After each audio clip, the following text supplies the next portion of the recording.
Mel and Gary gave those to us, Gary, I think. Yeah. And he had got them after a job was done. Mel and Gary gave those to us when we did the fencing. Yeah, the fencing workshop. So they just repurposed. We're doing a lot of the old wire that came down from the enclosure we had to do. That's what's tightening it up.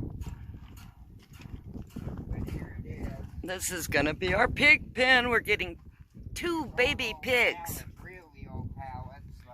Yeah, really old pallets. Yeah, they've been fixed here.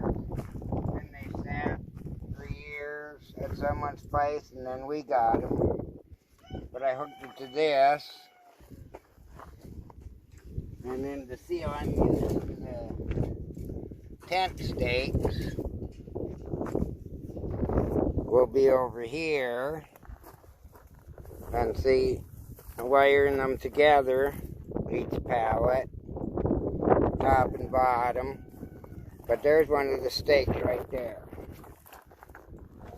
Yeah, pounded it in the ground, and then I wired it to it. And then I put one here at the very end. One there. This one really makes the cows jump and run away.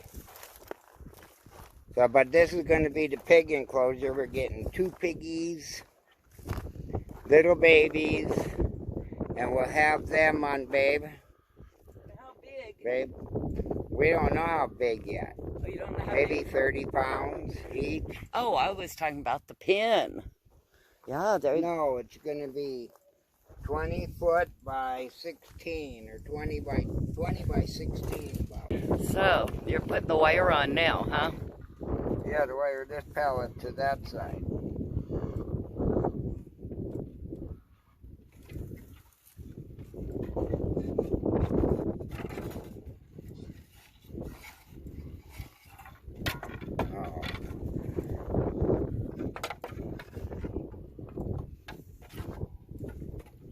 And these are the tools.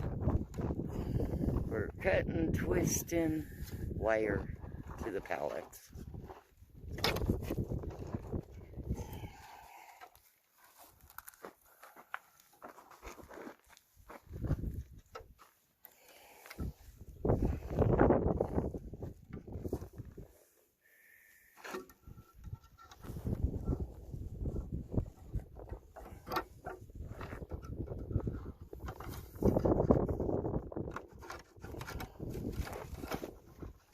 Okay, I think you guys got enough wire twisted.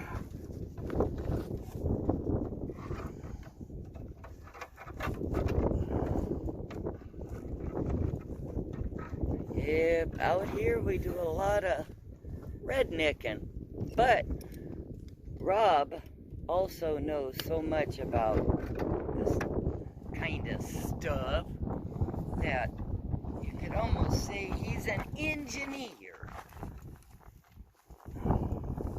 It wiggles a little, but they'll be pushing from the bottom.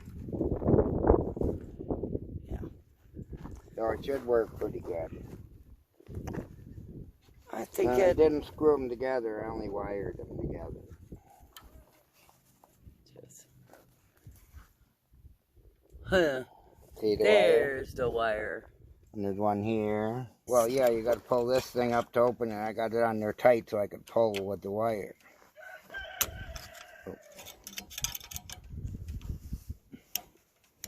See, then it releases. Ah, Otherwise, I had it so tight you can't do it with your hand. that was a great tip, honey.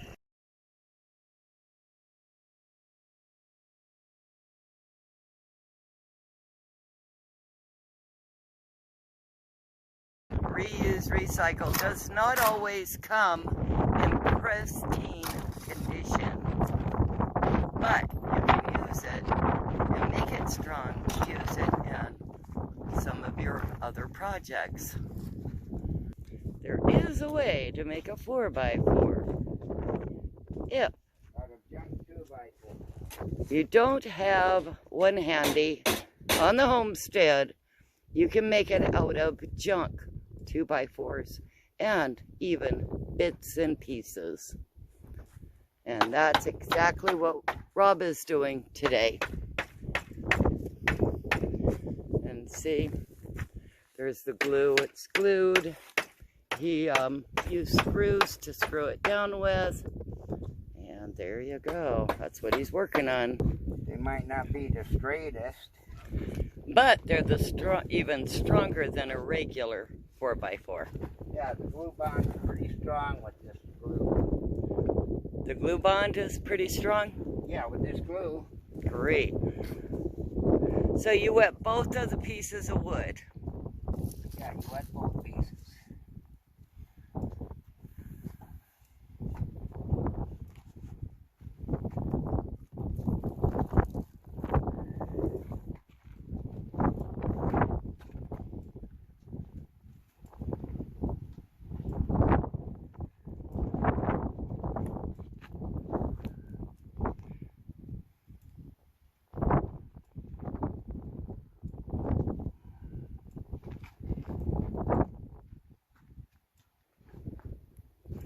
Okay, as you saw, Rob applied the wood. Now he's putting the other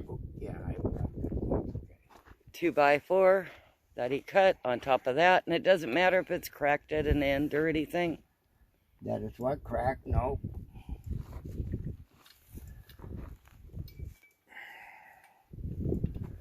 And now is the time to clamp it so that the pieces can adhere. This one's too long. Let's go that way.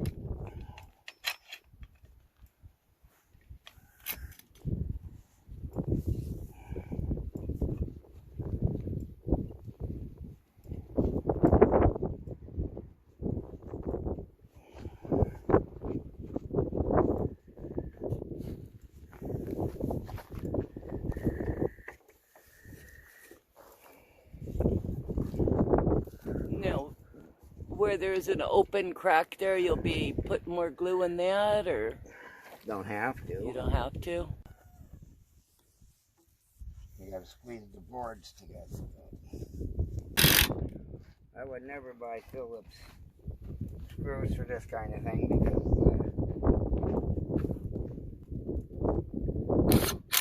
the T's work so much better. But especially when you start getting into long screws. But this was given to us, correct? Yep.